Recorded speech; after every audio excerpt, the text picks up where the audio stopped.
Hello, friends. The most amazing thing about our universe is perhaps its size, how unimaginably big this universe is. But perhaps this is the most disappointing aspect as well. Think about it. If today we use our powerful telescopes to find another planet like Earth in a galaxy, which is suitable for humans to live on, it will take centuries for us to reach it. In fact, for all individuals, leaving this galaxy is impossible. Now, everyone knows that the Earth is in the Milky Way galaxy, and the closest galaxy to the Milky Way is Andromeda Galaxy, approximately 2.5 million light-years away from the Earth. So, if we use a spacecraft to reach there, with the usual speed of 28,000 kilometers per hour, it will take 94.5 billion years to reach it.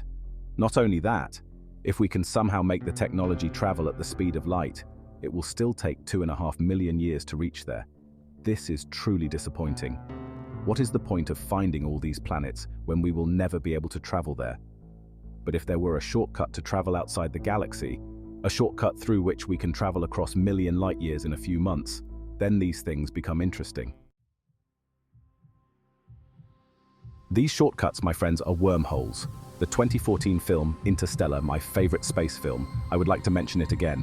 In this film, it is shown that when Cooper and his team leave Earth in search of other habitable planets, in search of other planets like Earth, they travel to another galaxy. From their galaxy to another galaxy, they travel through a wormhole in a matter of minutes. This is the scene in the film when Cooper's team passes through the wormhole. According to the film, this wormhole was discovered near the orbit of Saturn by NASA. It is mentioned in the film many times because it plays an important role in the plot. But the most interesting thing is that this concept of wormholes is not science fiction. In fact, it is based on real science. What are wormholes exactly, and how can we use them? Before understanding all this, we have to come back to Einstein's theory of relativity. I talked about it in the video on black holes too and explained the basic concept in that video. Now let's go a little deeper into it. When Albert Einstein wrote his theory of relativity, he wrote it in a set of equations. The set of equations is called Einstein's field equations. It was first revealed publicly on the 25th of November 1915, when Einstein submitted his paper to the Prussian Academy of Sciences in Berlin, Germany. In total, these field equations are made up of 10 different equations, 10 nonlinear partial differential equations. But in short, they can be represented by only one equation. And that equation looks something like this. Don't worry, we won't go into the mathematical details in this video, because this one equation has a lot of complexity. If you expand this one equation, you can see these steps. Even if you love maths, you will get dizzy after seeing this. Broadly speaking, these equations tell us how matter and energy influence the curvature of space-time. Albert Einstein said that to visualize this, we need to imagine a big mesh. When you place objects on this mesh, it bends down due to the weight.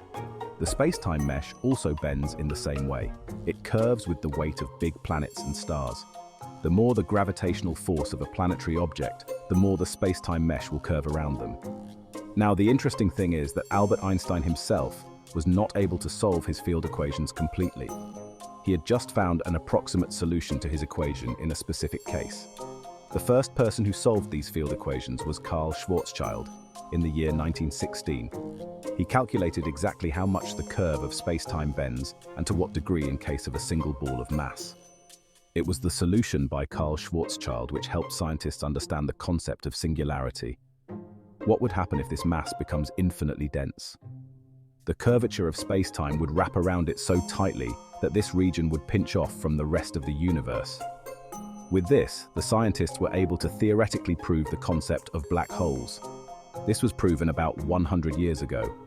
Actually, decades later, for the first time in 2019, scientists were able to take a photo of a black hole. So basically what I want to say is that one of the solutions to these field equations was black holes. Theoretically, we already knew about the existence of black holes about 100 years before they were discovered. And the thing is, friends, that another solution to these field equations is wormholes. You might be thinking, how can we solve one equation and get two solutions? Well, you would remember studying quadratic equations in school. This simple equation also has two solutions, x equals 2 and x equals 3. Both are correct. So if you see Einstein's field equations, they are much more complicated. Actually, there can be numerous solutions to these. Wormhole is one such solution, and its scientific name of the wormhole solution is the Einstein-Rosen bridge.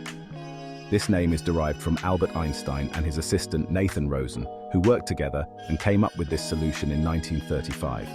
So it is very easy to understand wormholes. It is basically a shortcut which connects 2 points of space-time. First, I will explain things in 2 dimensions so that it is easy for you to understand. Look at this paper. There are 2 points, A and B, on this paper. If you want to go from point A to point B using the shortest route, which route can it be? The straight line that connects A and B. There can be no shorter route in 2 dimensions except the straight line connecting both points. But if this 2-dimensional mesh is bent into 3 dimensions, you will see new paths emerge. I have bent A and B in such a way that if you want to choose the shortest path to go from A to B, then this distance of millimeters between A and B can be used directly. If I make a path here between these 2, literally, by inserting a pen, then, literally, a shortcut has been found to go from A to B, which is much, much shorter as compared to this path. Wormholes are also doing the same thing. In our 3-dimensional world, we think that the shortest way to go from Milky Way galaxy to Andromeda galaxy is 2.5 million light-years long. But if our 3-dimensional space is curved or bent into the 4th dimension, then it's possible that we can find a shorter, better shortcut.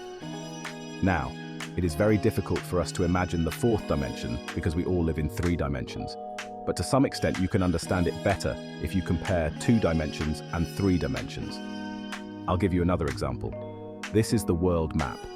If you want to go from Delhi to New York by flight, what would be the shortest route of the flight? You'd say, a straight line connecting Delhi to New York with the flight flying over Africa.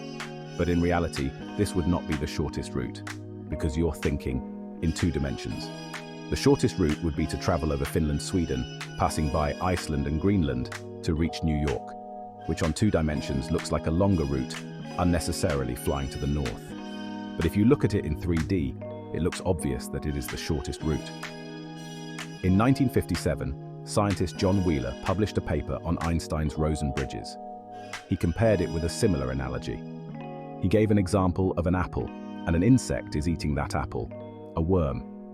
It reaches from one side of the apple to the other while eating it or traveling through the middle. Instead of traveling on the surface of the apple like our aeroplanes travel around the surface of the Earth's circumference. By doing this, the worm will travel a shorter distance. In a way, it has taken a shortcut in space-time. And this term was named by Wheeler as a wormhole. And this is where the word wormhole originated. When you search the word wormhole on the internet, you get to see many such diagrams. Basically the same thing I did with the paper. 2 points were connected through a hole. Here, it is imagined that we have a space-time mesh on which there is an object with an extremely strong gravitational force. So strong that the curvature of space-time has bent so much that it has pierced through the other side. The space-time mesh has folded on itself, just like I folded that paper. And this wormhole has become a shortcut to travel from one galaxy to another. But in all these visualizations, the problem is with the dimensions. We try to represent a wormhole in 2 dimensions. But as I said, wormhole works in 3D to 4D. So in reality, if a wormhole exists, it will look like a spherical ball. There's a very interesting website where you can visualize how wormholes will actually look like if their existence is proved indeed. A ball-like figure where, as you go inside, everything that you see around you is curved. And if you turn around and look, the Earth is moving away from you, and everything will look in a circular shape. That's why the wormhole shown in the Interstellar film is depicted in a very realistic way. Here, it is important to mention that the concept of wormholes for now, as of 2023, is just a theoretical concept. It has been theoretically derived as a solution to Einstein's field equations. In movies, scientists have tried to visualize it. Many theories have been formed about it, but practically no one has seen a wormhole yet. Scientists don't know whether wormholes really exist or not. But if wormholes exist, they will work as a time machine too. Just imagine that you will be able to travel millions of light years in a few minutes. This means that you can reach there even before light. If the light didn't reach there, then basically you have jumped from one place in time to another. Now it's a different thing that if wormholes do exist, if wormholes are to be considered real. The first question is, how will the opening of the wormhole be formed? we will need an extremely heavy gravitational force here. Where can we find this gravitational force? If you have seen my old space-related videos, you can guess what the answer to this question is. A black hole. Einstein and his assistant Rosen theorized that only black holes can have such a gravitational force that they can open up these tunnels of wormholes. Everything is attracted to black holes. Everything will be attracted to it and will flow through this wormhole, through this tunnel. But the next question is, what will be on the other side of this tunnel? If there is a black hole on the other side, then there will be no way to get out of this tunnel. You will be trapped inside this tunnel. Basically, in that case, this wormhole will not be a tunnel to go from one place to another, but rather it will be a trap. There should be something on the other side which is the opposite of a black hole in every sense. Something which is as powerful as black holes, but works in the exact opposite way. Something that instead of attracting things towards itself, sends things away from itself, so that an exit point can be created. And here enters in our story the white holes. Once again, white holes is a concept that has been proved theoretically by Einstein's field equations. Apart from black holes and wormholes, white holes are another solution to these field equations. What are these white holes? Like white is the opposite of black. A white hole is the opposite of a black hole in every sense. Like in a black hole, no light can escape once it is trapped inside. On the other hand, in a white hole, no light can enter. It can only be emitted by it. This means that the white hole will be extremely bright and white in color. Russian theoretical physicist and cosmologist Igor Novikov was the first person to use the term white hole in 1964. According to scientists, a white hole is basically a time reversal of a black hole. Like the event horizon of a black hole is a point of no return. Once it is crossed, nothing can escape from it. Similarly, the event horizon of a white hole is a boundary of no admission. Nothing can go beyond that point. The objects inside the white hole can go outside and interact with the outside world, but they cannot go back inside. Even though this is a solution to Einstein's relativity theory, no one actually knows how white holes will form in reality. I explained the formation of black holes in the video about black holes when a star collapses on itself. But what can be the opposite of this? So can a white hole exist or not? This is the topic of discussion among scientists to date. Some scientists believe that when Big Bang happened and the universe was formed, at that moment of creation, everything must have emerged from a gigantic white hole. Another theory is based on the idea by Stephen Hawking. Stephen Hawking said that a black hole will eventually evaporate when radiation keeps leaking from it. Black holes are not eternal. They evaporate away at an increasing rate until they vanish in a gigantic explosion. But when a black hole evaporates and dies, what will happen to the information and matter inside it? Quantum theory has a fundamental law which states that no information can be lost. It is called the no-hiding theorem. According to the no-hiding theorem, even if any information disappears from a system, it would still be existing somewhere or the other in the universe. Theoretically, if all this matter and information is being sucked into a black hole, it will be spitted out after the death of the black hole, and this is likely happening through a white hole. Based on this argument, many scientists say that a white hole forms when a black hole dies, but till now, we do not have any substantial information about how a black hole dies. On the other hand, some scientists argue that it is theoretically impossible for a white hole to exist because it violates the second law of thermodynamics. As you must have studied in school, the second law of thermodynamics states that the entropy in any system cannot be reduced. Take this paper as an example. If I tear this paper after the paper is torn, the entropy is simply increasing. Now, it is not possible to join it again in the same way. The way a paper shredding machine shreds the paper, which increases the entropy in the same way, black holes shred everything in the universe. Black holes swallow the entire planets and stars, and only radiation is left behind. This increases the entropy in the universe. But if you try to imagine that it is happening in reverse, with the entropy decreasing, this is not possible. And if white holes do exist, then essentially this is what they will aim to do. So as per this logic, perhaps they cannot exist. But despite this, some scientists believe that not only do white holes exist, but that in 2006, scientists saw a white hole. On the 14th of June, 2006, a space satellite named Neil Gehrels Swift Observatory captured an astronomical event. Scientists saw an explosion of a white light which suddenly disappeared. This event was named GRB 060614. It was a gamma ray burst. Gamma ray bursts are basically a highly energetic explosions observed in distant galaxies. Usually these events occur when a black hole swallows a big star.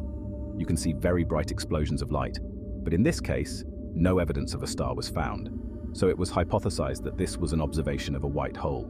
Since then, we have not seen such an event again, and that's why till now, white holes is only a theoretical concept. But the thing to note here is that black holes were also theoretical at one time. But then one day they were practically proven. So it's possible that in the future the same will happen with white holes. The same thing can be said about wormholes, friends. It's possible that they can be proven in the future. But even if their existence is proven, scientists still doubt whether humans will be able to travel through them or not. The most interesting news about wormholes' existence is from 2015 when scientists created a magnetic wormhole in a laboratory. So, till now, we were talking about wormholes in the sense of gravitational force. But if we talk about magnetic force, scientists have already been successful in creating wormholes. What does this mean? There are two ends of a magnet, a north pole and a south pole. We know that the two ends always stay together. Even if you break a magnet into two pieces, both the pieces will still have both poles. Scientists used some special materials and achieved something by separating the two poles of the magnets and put an invisible gap between the two. Basically, the magnetic field of one magnet went inside one end of the wormhole and came out from the other end. You can see its visualization here. The left image shows a device which was created by the scientists, which separated the two poles of the magnet. So, this device is basically working as a wormhole for the magnetic field. We can see this device with our eyes. But if you look at the magnetic fields in the right picture, you will see that on one side, there is a pole of the magnet, and on the other side, the other pole is separated and at a distance. Like in space, a wormhole works by bending the space-time curvature. Here, this wormhole bent the magnetic field. To make this magnetic wormhole a high-temperature superconducting material was used known as the yttrium barium copper oxide, and it was kept in a liquid nitrogen bath to conduct this experiment. Finally, friends, I would like to say that even if the existence of wormholes is not proven in the future, it does not mean that we cannot find other ways to travel faster than light. Theoretically, several other solutions are proposed. One is Alcubierre drive. It was proposed in 1994 by theoretical physicist Miguel Alcubierre. The idea here is that there will be a spacecraft which will be able to travel at a speed faster than light. But how will it be able to do that? By contracting the space-time curvature in front and expanding the space-time curvature in the back. Theoretically, another solution to Einstein's field equation is presented by Alcubierre drive. It will be very interesting to see the other solutions proposed for these field equations and what practical things can be derived from them. For now, if you like this video, you can watch the video on black holes. You will definitely like that too. And if you have watched that too, I have made a playlist of videos